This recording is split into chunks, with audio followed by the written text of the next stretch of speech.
Maqongwana, uzizwa njani? Ubona ngathi uzophuma la. Uzophuma nje.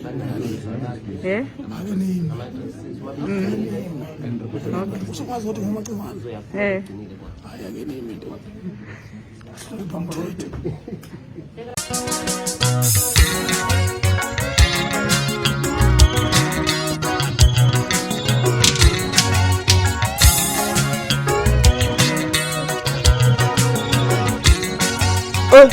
Sesingaphakathi kwesimanzonzo lapho sekulethela khona indaba zamaskandi. Namhlanje ke sithe nje ukuthi ibiyenzeka lapha ecaleni lalowo umsakazi wa SABC 1 ephinde umsakazi oKhoze FM ubhuti ungizwe umfowahliziyo zogoba. Namhlanje ke inkantolo istate ngempela iyasiphikisa isicelo sabameli bangizwe ukuthi ngempela acele ibhayili.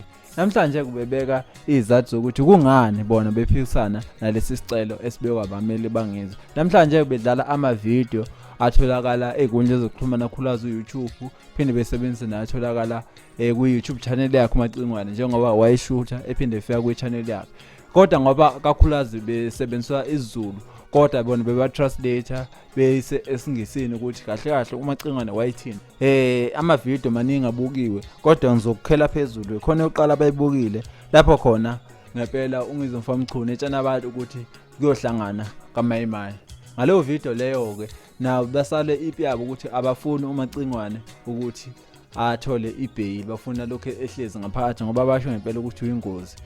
Obunye ufakazi futhi wenye video ilapho khona uMacingwane recorda khona ethi uhujwa amaphoyisa usekubhaceni. Naleyo video leyo futhi bafuna umcindezela ngayo ukuthi nalapha wayibalekela amaphoyisa waze yobhaca, ingakho ukuthi isicelo sebhayili kumele enganikwe. Enye video futhi abayivezile lapho khona ebizwa umsakazi ukuthi kungani noma kuthini ukuphawula kwakhe ngokubona abantu betapa bejiwe futhi beshisa nezitolo. Ipendule yakhe uMacingwane ile ipendule ethi uhulumeni kwenziwe nguye lento le, futhi abantu basebenzisa amandla abo ukuze beveze ungajabuli kwabo okwenzeka la eSouth Africa. Enye video futhi lapho khona obuzwe khona ukuthi kungani noma usinde kanjani njengoba amaphoyisa befuna ukumbopha ikhawane eziningi ngoMayimayi nase-airport. Ipendule yakhe lapho yathi yena ubonga amadlozi akubo nomuthi noma ikhubalo ukuthi likwazi ukuthi limsindise, wangabonakala wakwazi ukuthi endlule emaphoyiseni ngempela ethi amvalile afuna ukuyomfaka endlini eminyama. Maningi kama video kodwa iwona la engithe ngakhela phezulu lapho khona istate bezama ukucindezela ungizwe nabameli bakhe ukuthi ngempela engayitholi ibhayili. Ngokusho bakhe baphinde basho futhi bathi ukusobala ukuthi ungizwe ukhona lapha athola khona uxhaso kubantu abarish. Lokhu bayivikela ngokuthi ungizwe wasebenzisa iprivate jet noma ibhanoyi eliprivate elingahambi noma ubani. Bathi le i-private jet iyadula, okusho ngokusobala ukuthi ungizwe mfamchunu khona abantu abamfandayo njengoba ungizwe mfamchunu kwi-statement sakuthe yena akanamali akasebenzi. Bathi akasebenzi kanjani kubeni ehamba nge-private jet. Ngalokho kokusho ukuthi ungizwe mfamchunu khona abantu abamfandayo noma abamnika imali, abamsupporta ngemali njengoba wazwa afforda yona i-private jet. I-court ibisiguqa ke kwathiwa kusasa abameli bangizwe mfamchunu mfowahliziyo zogoba azobe sebeyiphendulela ukuthi bona baphikisana kanjani nalokho sekubekwe phekwetafula istate South Africa njengoba sisho ngempela ukuthi kumele ungizwe mfamchunu aqhubeka ahlale endlini eminyama engayithola ibhayili. Sesilinde usuku la kusasa aphinde sikuthulele ukusuka nokuhlala ukuthi ikuphi okwenzeke enkantolo. Namhlanje izona indaba beyithe zahlaluka ecaleni la ngizwe umfamchunu. Kwesimanzonzo ake futhi sibambe la till next time. Siyabonga.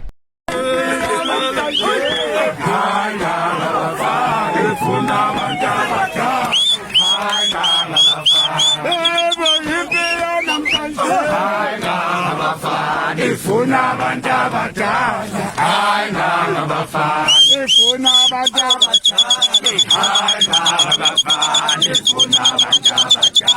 Kusapha tu. Impilo namhlanje. Hayi ngabafana. ubanyakazisa umthandeni njengoba sibona nje.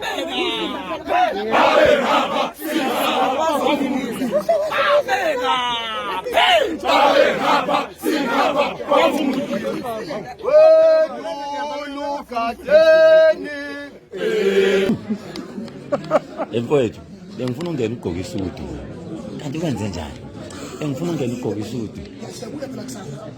Ngiyacela bhuti. Ngifuna ungena ugqoka isudu.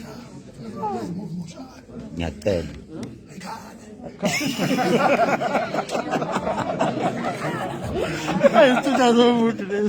Ilalela phela izwa ngaphandle hayi insizwa ithukuthele kubi inhlamba abayibizayo phandle lapha kubi kakhulu ngizwe phuza ngempela ngaphandle lalela ukizwa awukhuluma